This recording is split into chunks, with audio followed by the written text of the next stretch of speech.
Hi. Hello. Welcome everybody Hi. to Hey. uh, Good morning, XR everyone. Women Happy Wednesday. Wednesday. Woohoo! Yay. Woohoo. Um, yeah, so today's presentation is excellent. We're going to have Luciana Jaalouk. If you haven't heard or met Luciana, she was at XR Women, at our XR Women event back in November, but we are excited to be presenting more about her today. Oops, hold on 1 second. Sorry about that, guys.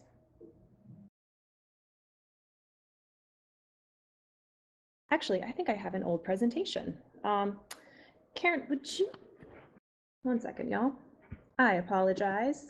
And just while they're setting up there, good morning, everyone. I just wanted to make note, and I didn't last week when I was on stage and we were doing the presentation, but just like to point out the amazing new brand we have as XR Women, and that's kudos to Jenna Lambert and Christine Hobby. And I didn't mention it last week, but we did do a full new deck with these new elements and different, a little bit of a different look for us. So I hope everybody likes it, and please send your thanks in and congratulations. I like it. I really do. I think it's evolved so much, and you can see it in the XR Women Museum as well. So anyways, I just wanted to mention my thanks to that. Thanks, Jenna. Thanks, Julie. Yeah, it's a big change. And, I think when Christine and I were building it, some of the things we had in mind was the uplifting nature that XR Women had, the fact that we are living in the future and we should reflect that, the amount of energy and future that we have with what we're building. So with that being said, we are here with Luciana. As always, thank you to our sponsors, iLearn for Bella and Frame. For anybody who is new here, just so you know, we are recording. So your avatar voice and text messages may be used in future recordings. If you're not speaking, we would really appreciate if you went ahead and muted while you're not speaking. This is just to prevent some extra audio issues that we may have. And if you are having an audio issue, please send a bug report or message a team member privately so that we can help you out and then follow up with that to make sure it doesn't happen again. Again, we are presenting Luciana Jaalouk today, who's going to be talking about the dimensions of presence and metaverse experiences. If you're not already with XR Women, you can join us on our Slack channel. You can follow us on Twitter. We're also on LinkedIn and Instagram. We also have a shop where you can get some of our merch. I know that I have 2 shirts and 2 bags, and I'm looking to get a sweater soon. We also have our XR Women Museum that is in Frame XR Women Museum. That is also where we are showcasing our lovely 2023 XR Women Award winners. One of them is actually in the room with us today. Hello, Deirdre. Hello. And just take a moment to Actually, two. Hello. Paige is here too. oh, Paige is here. Hey, Paige. Paige, snuck in. I didn't see ya. Hello. Yes, so we have 2 of our award winners here today. And if you ever want to see, this slide in the XR Women Hall or in the XR Women Museum, they are there. They'll be up there all year in order for us to make sure that we're properly congratulating them. Before we move forward, is there any news, any cool XR things that are happening in your world? Maybe things that you've accomplished or cool things that you've seen other women do or other people do. If there is something, go ahead and drop that in the link and share that with us.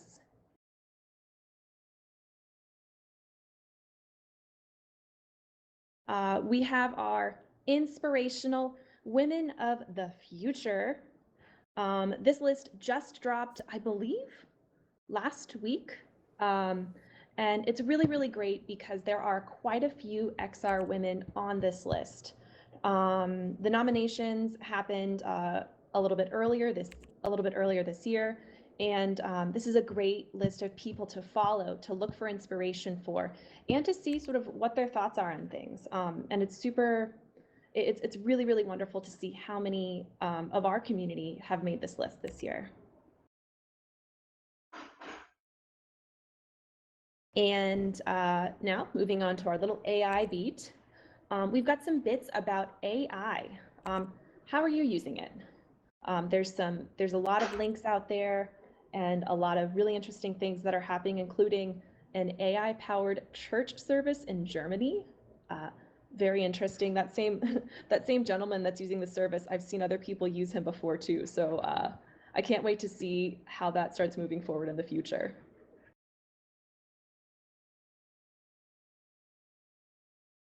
Also, we're going to continue our conversation about things that are included in AI. There's a lot of terms and a lot of examples of what artificial intelligence is. So, in our conversations and in your previous conversations, pre 12 p.m. or pre noon for our East Coast people, let's start figuring out like what all these terms are and what they mean for us in our individual industries. Upcoming events. Quite soon, we have the iLearn conference in San Luis Obispo, California. We have some XR women speaking at that. At the exact same time, we will have Collision 2023 in Toronto. And I believe some XR women will be joining that as well. At the end of August is AWE Asia. And then in October is the Immerse Global Summit in Orlando. Which is going to be very fun. There's tons of other events that are going on as well, I'm sure. If there's more events, please go ahead, again, drop them in the chat. We would love to share any great events for our XR women. Next week, we will have a Battle AI hosted by Evo Haining in her world, Simulacra. So keep your eyes tuned out for that, or ears as well. And then after that, we're going to have Yolanda Barton talking about unapologetic tech and on June 28th. One thing that I did forget to mention was, is there anybody new that's here today or here for the first time? If you are new and you would like to say hi, you can unmute yourself and kind of greet everybody and tell us, maybe give us, a little bit of a spiel why you're here.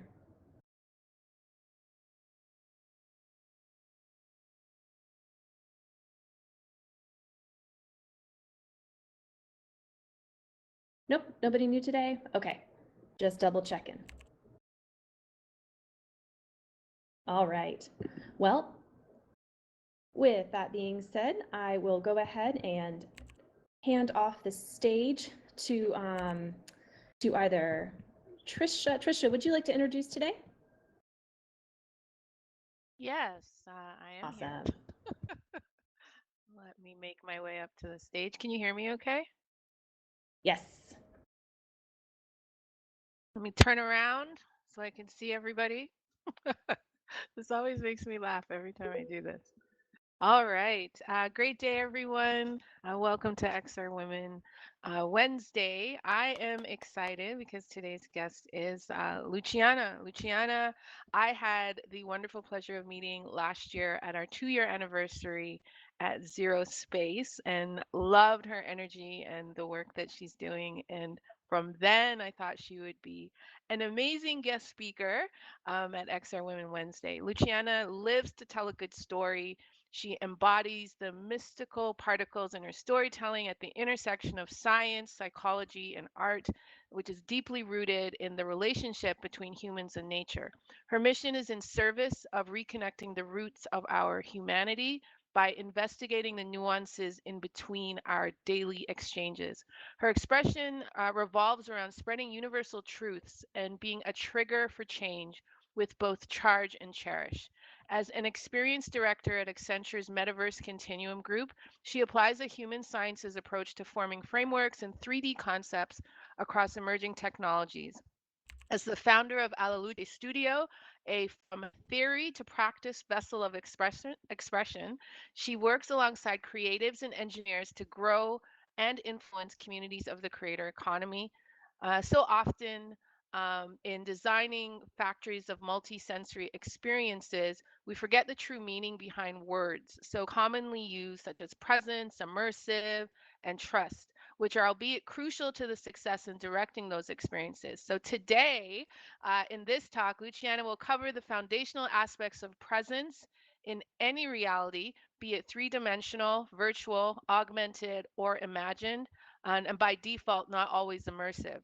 This will tease us with the universal understanding of how to track any user's generated data in any and all experiences of varying dimensions. Please join me in giving Luciana a warm XR Woman welcome. Thank you.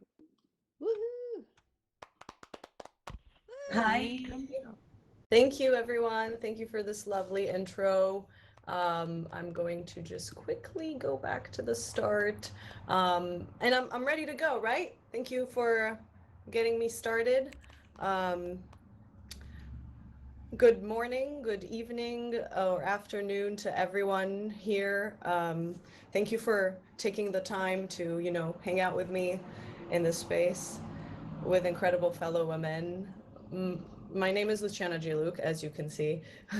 Today, I will discuss with you the topic and the beauty of what it actually means to be present in not just one dimension, that is the digital one that we focus on in metaverse experiences, but in the physical one as well, because as we know, we live in the physical dimension first. And the point is to be able to bridge both of these dimensions. So there are so many more that we can access just with the power of the mind. So you will get to understand a bit of that today through my talk. It's not going to go into very esoteric knowledge, not at all. We're going to keep things very simple and clear so that you can apply just a simple sentence as a framework to be able to take anywhere with you thereafter.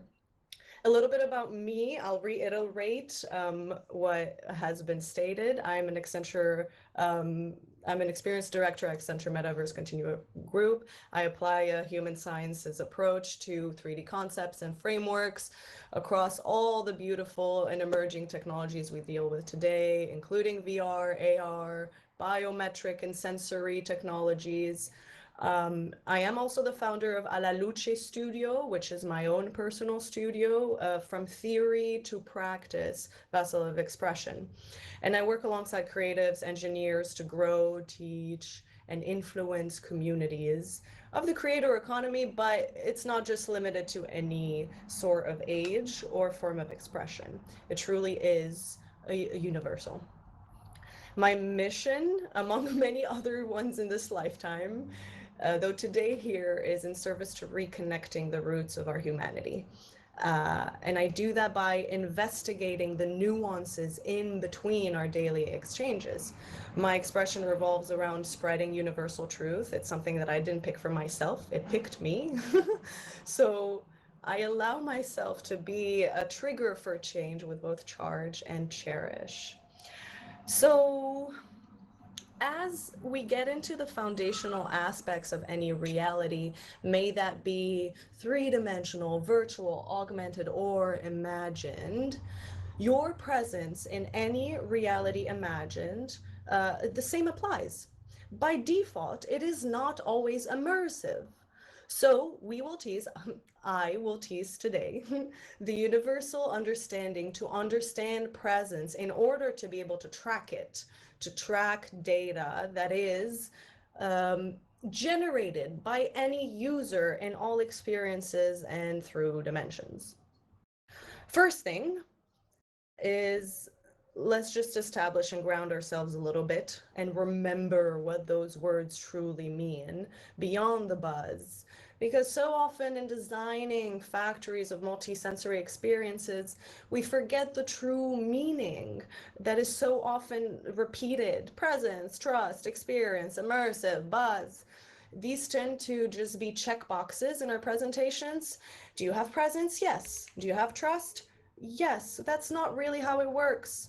It's definitely not black and white. So it's something that you have to work for beautifully. Though it's absolutely crucial, right, to building beautiful and functional experiences. So we're taking the roles of educators in today's realm of metaverse experiences as we are building the plane and flying it at the same time, right? So I am going to educate us today in a more grounded, immersive notion. So, immersive is not a way of existence by default, it's just a way. It's not a default. There are other ways to exist um, in my presence. The way I like to start off this explanation is with a story, typically. So let's imagine that I'm playing a game. The name of the game is literally called immersive. Literally, it is called immersive. And I am a character in the game. And if I win the game, I become the mage. That's the magician. I've won the score, I've gotten all the rewards, and my name is present, right? We're going to switch out these words and make them proper nouns. My name is present, and I am playing a game called immersive, which is the first non-negotiable aspect of being in immersive, the game. I have to be there, I have to be present. So, however, sometimes present, I am not always fully immersed in immersive, the game. Sometimes present, I am distracted. My mind, my senses, and my virtues are elsewhere. Oh, and lately, present, I have been very distracted. I don't know where my mind, my senses, and my virtues have been. Yikes.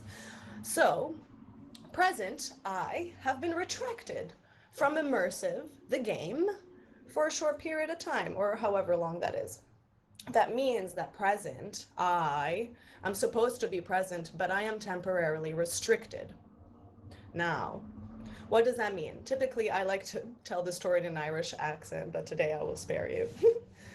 That means that I can be present with you in the room and I can be distracted at the same time, elsewhere in another reality. And if you do not have my undivided attention for however long or short period of time, and if I, present, the character, don't understand your intention with wanting my attention, then you lost me. And we might need an intervention, right? So now on the right side of this beautifully simple slide are those three options of how you can actually be present. It's not just immersive. Presence actually sits on a polarity. It's a polarized spectrum. The positive is if I am fully immersed. That means I am so present in every second. The negative is if my presence is taken away from me. I do not have the right to be in it, right? I've lost control of my presence because of whatever reasons, which is a very unlikely scenario. We don't want to ever be in that scenario. We want to have the right to be somewhere however we want. And the neutral between those two is I can very much be distracted all the time. I call this digressing in conversation or in thought. So distraction is not a bad place to be. We just need to remember to model that in to our experiences. The additional thing I'll add here that is not present in this slide, ha ha ha. As you can see, presence is a form of existence. By default, if I exist, that means I am present somewhere in a space. There is no negotiating that. My presence is a byproduct of my existence, but it's not the only byproduct. It's just one, the first, actually. Because remember, in the classroom, I had to wave and raise my hand, literally, to say that I'm present. Or I had to speak it. Or I had to make myself known. Or I had to wink at the professor. Ideally not, don't do that. You'll get in trouble. But that is the first byproduct of existence. The second is my participation.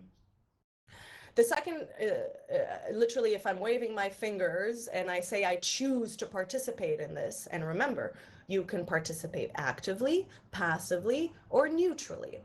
That's a whole other topic for another day. Today, we're just trying to be present. And The third aspect of my existence, which is also non-negotiable, these are the non-negotiable top three, is safety.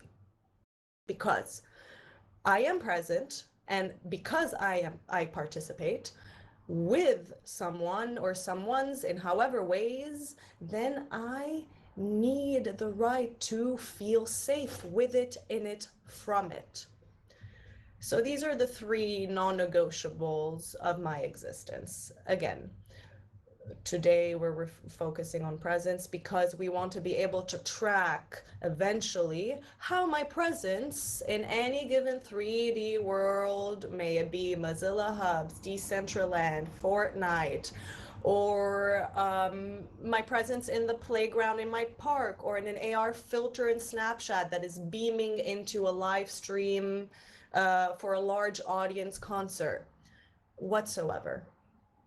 My presence can happen in so many different ways, in so many different places, at the same time and not at the same time. We'll get into that in a little bit. The first thing I want to anchor around after defining those nuances is experience on its own itself. We're going to get into the variables, as you can see. What are the variables of any experience through any time and dimension? That's great. And how does my presence in any experience vary? Now, the focus here is that experience is the central point. Experience is the center model that we need to be anchoring our design around. It's not the user. We've done user-focused experiences, and guess what? Remember, the user changes. And then we never account that in. We never go back and revisit those experiences to adjust to the user that changed. And just as well on the other side, I want to be able to track business metrics, not just user metrics. So it's about balancing the user and the business metrics on either side of the experience. It's crucial. Without the experience, there is no business and there is no user to be in it. Right. So having anchored around that, we can move on to the first set of variables. That is, yeah, we have time and we have space. Quite obvious, right? Luckily for us, let's establish and remember that time is on our side. It always has been, it always will be. Let's grow old together. I'd love that. I'd be privileged. Time is also borrowed. It always has been, always will be. Let's be grateful for it. Space, on the other hand, is without you. It always has been, it always will be. Get over yourself. What does it mean that it's without you? Space exists whether you are here in it or not. And space is vast. It has been, it always will be. Make room for it. There are so many ways to use our imagination to create new, beautiful spaces. So that's the philosophical prose, though it's very crucial to understand how we view and perceive time and how we exist and are in a space.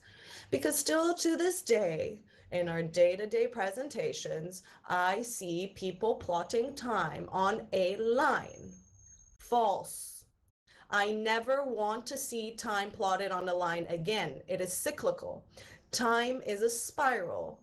And that is because the metaverse, or the digital dimension now, is allowing us to understand what it really means to be present over time. Because I can be somewhere at some time, somewhere elsewhere at another time, somewhere again at the same time or multiple times, somewhere elsewhere at multiple times, everywhere at the same time, really, through all the platforms, all the softwares, all the hardware. My presence can be interoperated, right? We use that word a lot. In order to be experiencing in different realms, worlds, 3D, 2D, interactions, chats, whatsoever. Now, the biggest, or the old way of thinking, right? Old belief systems and way of perceiving this three-dimensional reality that we are in not this virtual XR women hall in that I'm in, the actual physical world, the one where I go to sleep. It is perceived that we are somewhere at some time only, right? My present needs to be somewhere at some time only. While that's very true, yes, and that's how you exercise your presence, it's also false. Because quantum physics tells us that all of the options here on the slide are also true by the power of the mind, by the power of perception, by the ability to extend your imagination and allow yourself to be present in multiple places at once, in multiple halls and playgrounds. You can imagine that by default of you having imagined it, you are there. Because now, guess what? You're distracted. That's a form of presence. We covered that. And space, you know the basics of space, right? I cannot exist without being in any space because it exists without me. So far, as far as we know, there are three axes, right? Forever true, XYZ. Three rotations, roll, yaw, pitch. And that makes up the core 6 degrees of freedom, just six. If we add three more sensor tracking, very specific to VR tracking technology, that's not the core. It makes up 9, core is 6. We have 3 additional ways to track: gyroscope, accelerometer, and magnometer for other forms of more deep forms of existence. But that's a bit more complex for another day and time. So yeah, we have time and space, and I am existing through time and space. Now, I have to be someone, don't I? So that's my identity. This is associated to my right of expression, my right to be whatever I want and whomever I want, whether it's an octopus with a pineapple head wearing sunglasses, or a flying unicorn with peacock wings. It doesn't matter. I can also just be Luciana, which is already a lot sometimes. So I'll cover what's on the left-hand side of my identity. That is specific to my human identity. If I'm a human, that I have a voice that I can express myself with. If I'm a human, I also have a vessel. That is my body, the one that I reside in. And I have a virtue. That is the value plus good. We always model values in user personas and brands, and that's very important, though I personally am adding virtue and the importance of virtue, because we need to have a sense of responsibility and accountability to the value. Values are great. We need to continue setting them.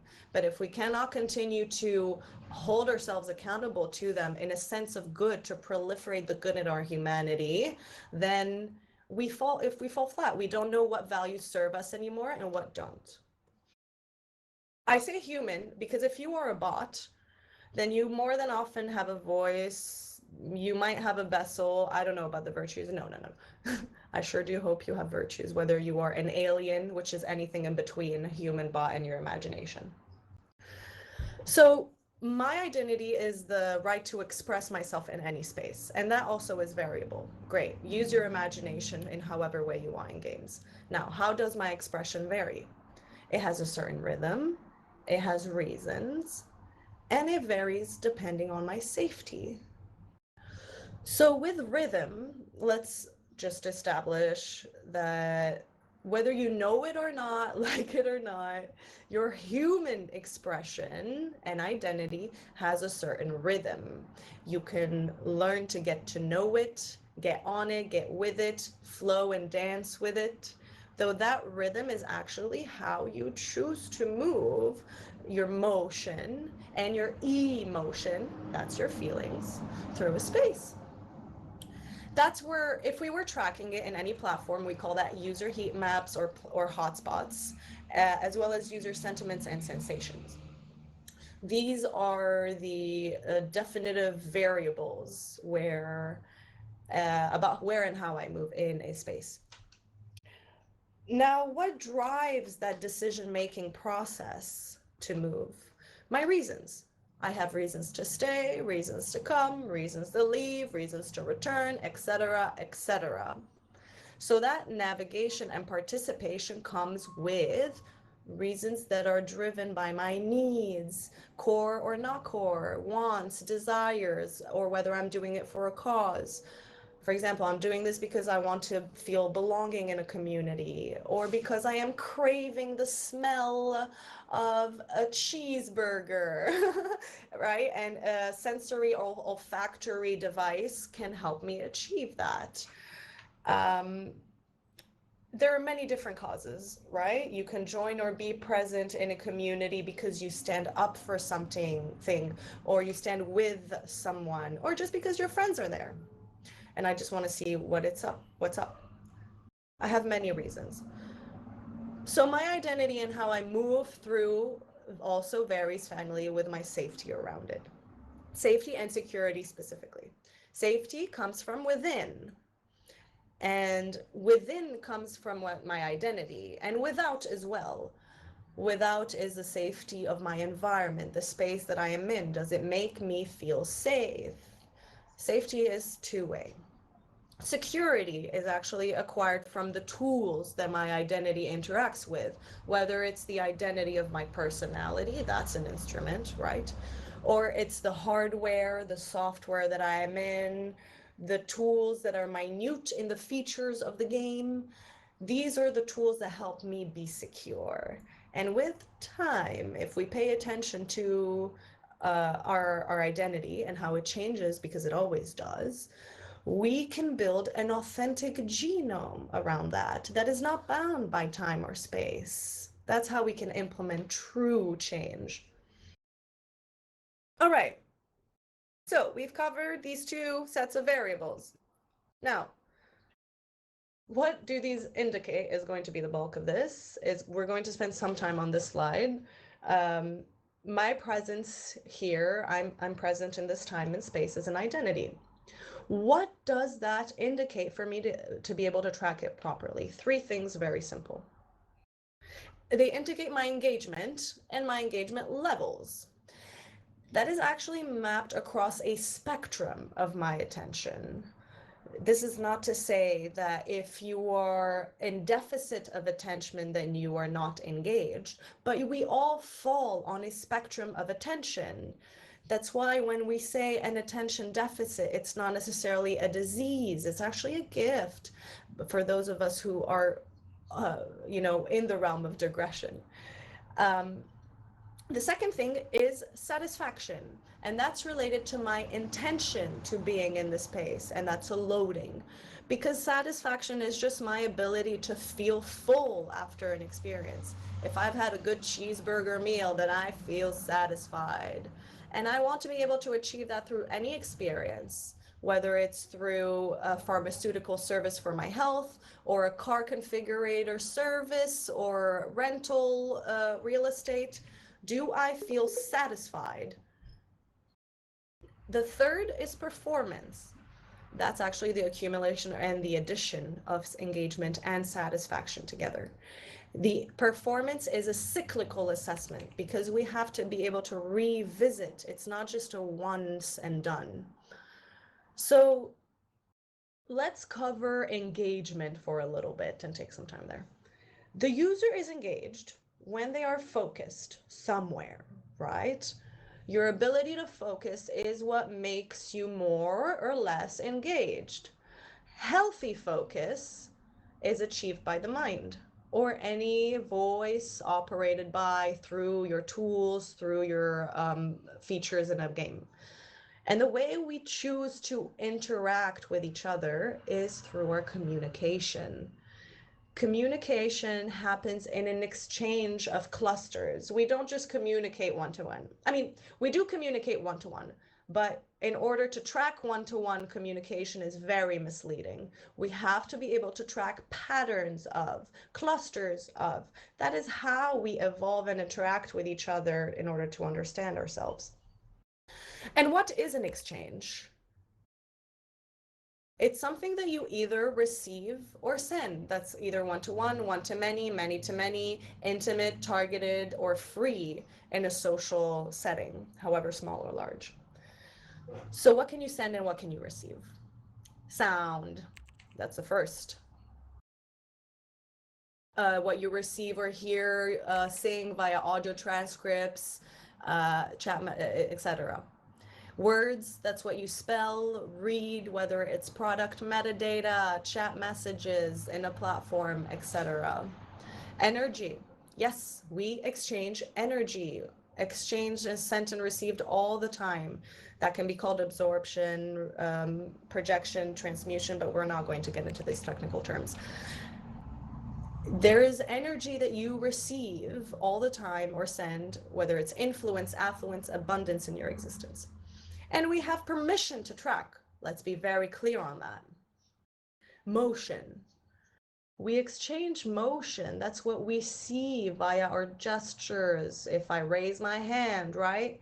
Or motion can also be emotion, the feeling, the one that travels through your body, those feelings. If I have an emoji reaction in Altspace VR, then I am just showing you an emotion exchange through an emoji reaction. Or haptic gloves, yes. And thoughts, that's a very sensitive one. It's whatever your brain receives or transmits in brainwave patterns, energy left unexpressed.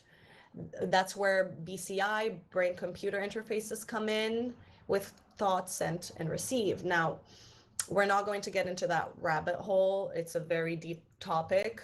Some countries like Chile already have established what is known as neural rights, and we're slowly getting into that realm. It's imminent, but we're not going to worry about that today.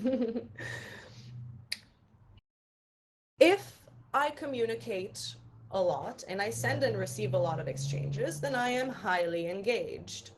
If I send less, then I am less engaged. It's simple. It's not that I'm not engaged at all, right? I'm still participating even when I'm participating passively. It's a spectrum.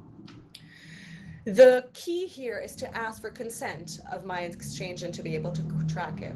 Ask it again and again and again. Help me understand simply how I, the user, am helping you, the business, helping you by my presence. I am helping you track how you can trust, how you can best build these experiences and get my loyalty, get my trust. That's how these words come in. It takes work. One last thing about engagement is that attendance can take many different forms, right?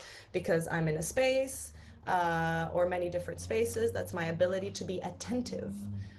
I can attend for a time. That's a short amount of time, a visit, a long amount of time, a duration, or a return. I'm coming back somewhere. I can attend in a location.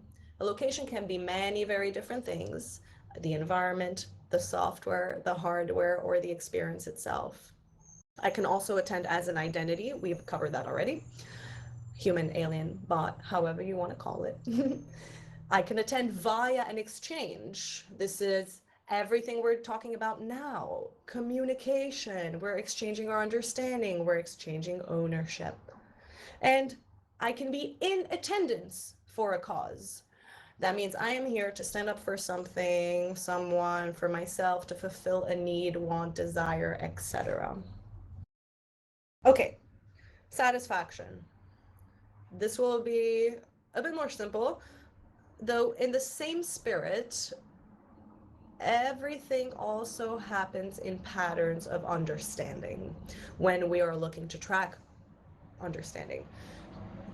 User satisfaction, probably the most important thing to remember, is that my satisfaction cannot just be tracked during the experience or in experience, as we say. It must be done pre and post, and we must go back and revisit how do we and I understand the understanding, and what was my perception of it thereafter as well, because we're using so many different kinds of tools, whether it's algorithm-based sentiment analysis tools, human analysis thereafter. So if your experience is live for a certain amount of time, or it's on a certain marketing schedule, long-term, short-term strategy, let's ensure that we are measuring satisfaction throughout the whole time. Just because I'm not active somewhere doesn't mean I can't think about it later and be present in my mind in it later, change my mind about it, or message someone on Reddit about it, right? So, how do we track understanding? By understanding each other's beliefs. Belief is the need or inner need of any human to be part of something larger than oneself, to belong within an ideology, an idea, a meaning through our communication. Reward, the second, is the need for not popularity, but for recognition, right? We end up tracking in our platforms and third-party metrics platforms popularity. Is this asset popular in some terms and cases? But it's really the need for recognition, the frequency of usage of a certain asset and content, how often I interact with it. That's what can be called equip rate, and with any UCG, user generated content. The third is acceptance. And that's my ability to understand how to be safe together in sharing those beliefs, in being able to exchange those reward systems and permissions. Now, the biggest thing about understanding is that it's done through the senses. And senses are not just limited to the body, they're sensations and they're sentiments. Sensations are in the body, sentiments are come from the mind. Specifically about the communication that we are exchanging, which is what we covered. Sensation relates both to metrics that are related to biometrics, and as well feedback, both quantitative and qualitative feedback. Lately, the new term in the industry is psychographic data, and that's an indicator of sensation sent and received. And feedback data is the one that is implemented by the user or given by the user through pre, post, during the experience, showing the sentiments sent and received. The biggest thing about feedback is you will not get feedback or good feedback if you do not ask good questions. Your feedback is only as good as the questions you ask. Finally, we get to performance, and that's a cyclical assessment derivative of attention and intention, engagement, and satisfaction. On the experience level, if we're looking at user and experience, the experience is in great performance when you are taking action to own something, whether it's rights, assets, contents, or trades, etc. So on the other side, the second side of performance, on the tech side, an experience is in good performance is when we have ownership of good fidelity, connectivity, responsiveness. We can track all these metrics, latency, frame rate, bandwidth, etc. On the business side of performance, the experience is in good performance when the business takes ownership to portray good transparency and messaging and authenticity, marketing and revenue, acquisition and number of sales, potential retention rates, and that is an indicator of loyalty over time. All of the ways that you market your message transparently and authentically through the experience, which can lead to trust. Again, that's the final ability to work for. So this is it. That's it. We're done. No kidding. So how do we remember all of this? It's pretty simple. You just have to build a sentence, okay? You'll be able to organize all of the metrics you want to track and advise the experience, the designers, based on what each platform can track. So it's a dual activity. It needs to happen hand in hand in the design and the tracking of the metrics. This is here the sentence in its most universal form. My presence over time, a certain time, and across space, a certain space, as an identity, a certain identity, indicates engagement, a spectrum of my attention, satisfaction, a loading of my intention, and performance, a cyclical assessment of attention and intention. Now, there's a lot more data that I just covered that we also need to track, and it's actually a bit of a soup or sauce, however you want to call it. We have real-time data that we're getting into a lot with volumetric capture, motion capture. Bridge data is what I call any bridging with data that is legacy metrics, customer data, CRM, social media data, PLM, SAP data. There's a lot to cover there, and frameworking that is a big soup. Um, Interoperability data, that is anything that is pertinent to the 3D models and assets in the space, my textures, my shaders, my materials, the metadata, as well as the 2D data associated with imager code. And finally, the AI generated data, the intelligent data, right? The biggest thing about AI generated data that we cannot forget is that we need to differentiate it from what it is the opposite, from human generated data. The rest lies in proper classification and the integration of all of these forms of data in traditional workflows. So, this is how you think of your presence in any experience. Though I will close today by reminding that what I just showed you is an ideal world, is the ideal vision. We are so far from it.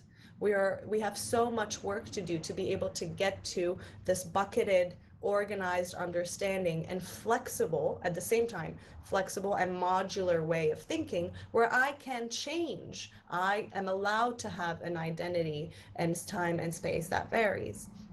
Um, and so that's the biggest aspect of this implementing experience. So let's remember that it's at the center of everything that we live in, and it takes, even in our physical world today, in order to understand how to educate others, we have to understand how we behave and our own patterns of behavior. Where do I communicate more with others? What incentivizes me to communicate more in others in certain ways? What communities do I find myself more belonging in and with? And then we can map that out in a healthy way, in a way that is different from what we did with social media, in a way that is really thinking futuristically ahead so that we can foster a safe environment in all immersive experiences. Okay, that's it. That's me. Thank you, Luciana. Well, we love you. Thank you so much. Let me get up here on stage to give you a warm thanks. Everybody, if you can clap, chair. Wow, that was that was a lot. Um, I think for me, a takeaway, there's a lot of takeaways actually. Some things that really made me smile. So one, as you're talking about presence, I just want to put out there, thank you. Your presence is a presence, just like everyone's presence here at XR Women is a present. That was a fantastic presentation. Yeah. Um, you know, I love the as I was listening to you when you were talking about rhythm, your human identity and expression has rhythm, and I'm like, yes, it does. It Yes, really it does. does. Yeah, learn to I love. dance with it. Yeah. Oh my goodness. So I would love to open up the floor to anyone that has any questions for Luciana.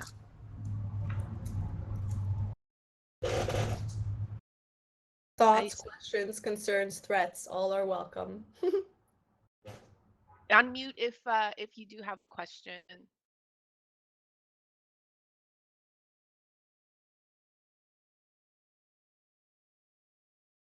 or feel free to drop it in the chat. Is that Robin? I see a light bulb above your head.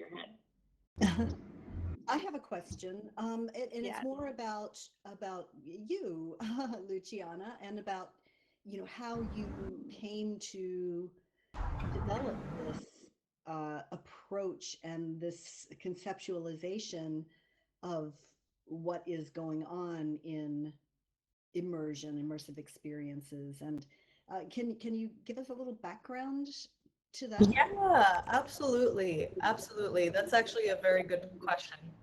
Um, so within me, right, in the spirit of duality in the world that we live in, that there's always two sides of things that can be true. For a certain amount of years working with Accenture and in my own personal life as well, and my values and what I stand for, in order to stay grounded, I found myself really in between a dichotomy of beliefs. So one of them was, yes, need to proliferate such beautiful emerging technology and be a thinker, a futurist, an educator in so many ways. And at the same time, I saw how it affected our health. I saw that how it took away from certain beauties of presence, right?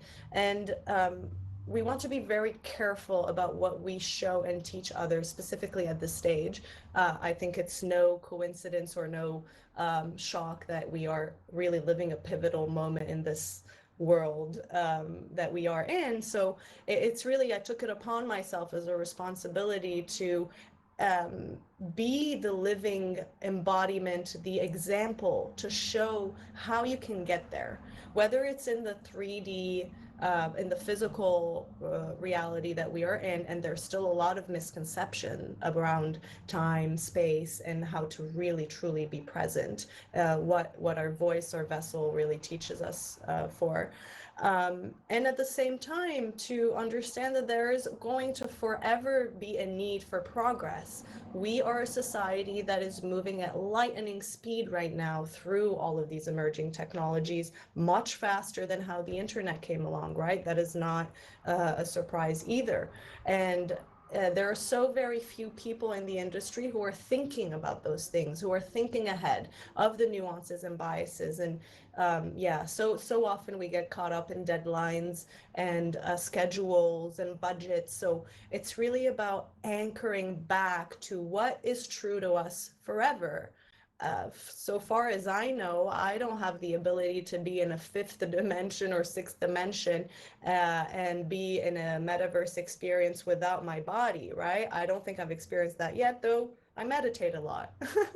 So that has helped me to, balance those two sides of me, very much of anchoring in the presence and being a teacher for that, and as well enabling others to think progressively, use augmented reality, use virtual reality as a tool. Just like the internet came, I say it's the metaverse is just a tool to help us feel more deeply together, connect more substantially and with more value together.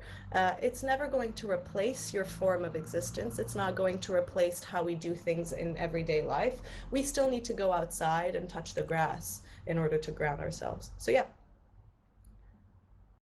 That's great. Thank you so much. And I would really like to hear that very personal grounding in it. Yeah, I'm happy to. Yeah. Oh, would love to have that conversation. I think it's really, this is Anna Marie. I was thinking about that and loving the connection you were making to wellness and health while still being kind of an evangelist for these things that could damage it. It also could damage our planet in ways, the way some of these things are being made. But there's is finding the good applications. And when you mentioned meditation, one of my favorite VR applications is a guided Tai Chi. for Hmm. and it can put me Absolutely. in the mountains of Argentina with a guide. I don't even have to twist my neck before looking at it. But it's still not the same as going to the beach in Santa Monica doing Absolutely. your Tai Chi on the Absolutely. beach. There's different values, but they're both. I feel privileged to be able to do both or either.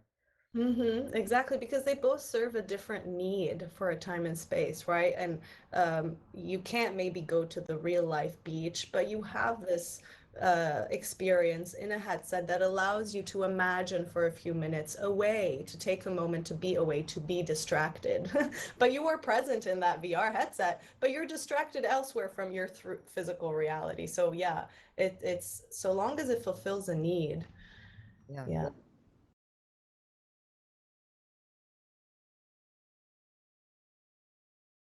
Any other questions? I think we probably have time for one question, and then I would like to invite everybody up to the stage so that we can do our photo.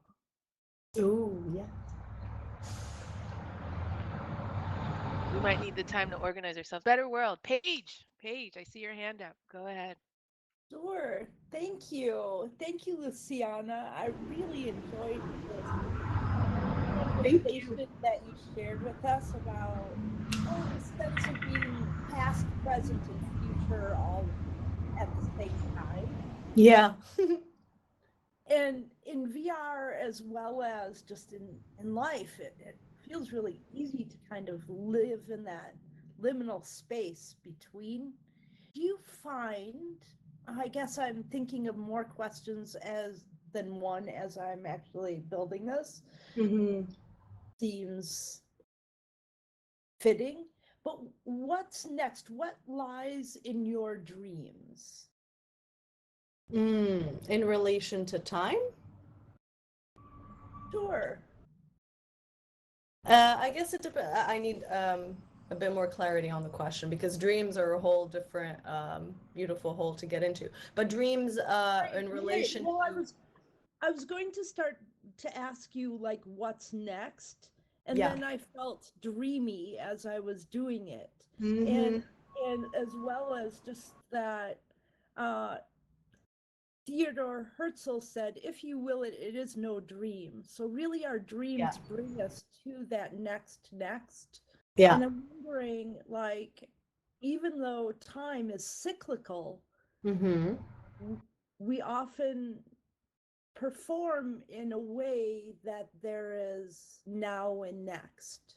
Absolutely, absolutely. That's I see where you're going with it, and yeah, crossing the waves of conscious, unconscious, and subconscious dream states is always good. So I actually, in the past few years, where I've gotten closer to that side of myself and understanding what it truly means for me to be present somewhere elsewhere multiple times, and that can be through like technologies like VR, but it can just be done by the mind, right? The mind is so powerful. We just need to learn how to use it. Um, I've developed a very interesting relationship with time. It's not always like the best one, but um, um, yes, time is cyclical, though it's never linear, and it takes however shape you want it. It's very unique to the individual. That's the part where we cannot really do a scale framework for anyone about how they perceive time. And actually, it's known that over years, as you grow older, humans tend to perceive time as going faster as they grow older, because the childhood experiences seem to be very vivid and lively, and that's where all our memories are stored and come from. But there is a misconception around that too. It's just related to what activities you're doing. It's the event. That's why I say the anchor is the experience, because how applied are you in your experience, whatever age you are, whatever time it is, because as we tend to grow older, we tend to remove ourselves from those experiences that don't necessarily, we don't think provide us those needs anymore. But it's just as true. If I want to go swing on a swing in the playground, I still do it every day just to, experience a little bit of motion and detach or dream. Um, I say time is like a sausage tube of motion, but it takes any shape you want, and um, we revisit those times, memories from the past. So if you're feeling some states like deja vu, or feelings of I've been here before and whatnot, that's like a very crucial memory to understanding how you are present right now. Though the part about that is, we have now, as you mentioned, and we have next, and then it's very easy to get lost in that motion tube of time. It's very easy to get lost. The trick is to be able to say, I am here now, take a breath, use the voice, use the vessel, and use the virtue, right? These are tools, they're instruments at the end of the day, that are here to help us in our physical reality to perform. And you can kind of measure yourself over short periods of time and long periods of time. So that's how we need to, as we're designing those experiences for ourselves and for others, how can I help any player or any user to achieve something very quickly in a very short amount of time with the least amount of minimal effort, right? So that's why when we say you want to get to an outcome or a goal, you have a personal achievement that you're looking forward. For example, I'm writing a book. I cannot, I have an idea of what I need to achieve in the next 2 years, but it's impossible to bring that time to my now. I have to track the next immediate step. And that's maybe writing the first sentence or figuring out the title. If I can't figure out the title, then just start with a stream of thought, right? So it's about balancing the immediate steps and what the level of effort is in relation to that. And then slowly you start to see progress in the evolution of time. And that will, again, take you back to certain amounts of time and memories. And yeah, it's all about just creating new memories in this lifetime. And if anyone is interested, I've actually written a whole dissertation book about it. It's 100 and so pages, explaining all of that. Actually, like the title is "You Want to Play." And how do you play in an environment? How do you use the faculties of your mind, your vessel, and your virtues? And then how you measure it, which was the topic of today. Though, if anyone is interested, it covers so many topics. It's an art piece as well. There's a poem in there. There's citations from philosophers and quantum physicists. So yeah, definitely, if you're interested, we can talk so much more about that.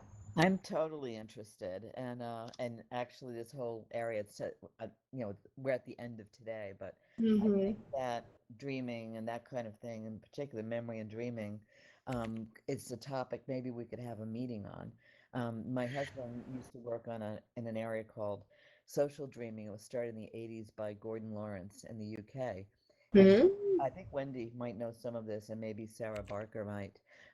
But he was developing sort of gatherings, workshops, and collective dreaming where people shared fragments of dreams, some remembered and some actively dreaming there, Yep.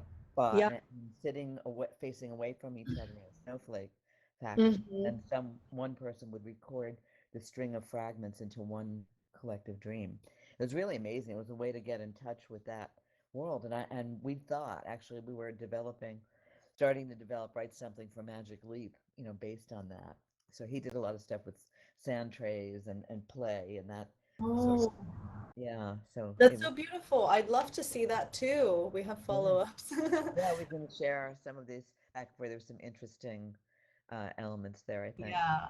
Yeah, dreams are beautiful realms. I didn't quite like get into the weeds of that, but the more you get into that state, a meditative state, you can access so much in your Yeah. DNA that is within you and cross we're connected to each other so deeply and it's through the dream state. Yes. Yeah, yeah, it was interesting. Gordon Lawrence had learned that Holocaust survivors that had dreamed and being interviewed and recorded had dreamed the Holocaust before it had happened. And then Oh, I have a friend who said, well, of course, because there were more than one Holocaust, and that yeah. was carried through centuries. Yeah. So it's Yeah. kind of interesting. Yeah. I got the shivers there. Yeah, amazing. So thank you, Anna Marie. Thank you, Luciana. Just everyone extend just a warm thank you for such an amazing presentation. I know we are a few minutes past 1, but I would love to invite everybody up here to just do a group photo so that we can have it and possibly put it in our XR Women Museum. Thank you all for attending today and looking forward to seeing you next week, Wednesday at XR Women Wednesday. So please come on up to the stage. And thank you, Luciana. That was amazing. Yay. Thank you all for having me. What an honor. Yes, loved it. Thank you so much. Yes, yes, yes. All right. Oops. I love walking Hmm, into other Let me people. stand up. Like I forget how to stand up. Good grief. What do we I want on the backdrop slide for this photo? Ooh. Luciana, would you like to choose one? It could Uh, any preference? I like the fact that we can say distracted, but you know, it doesn't matter.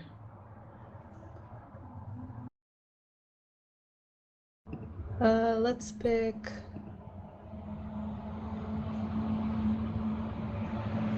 Let's pick this one.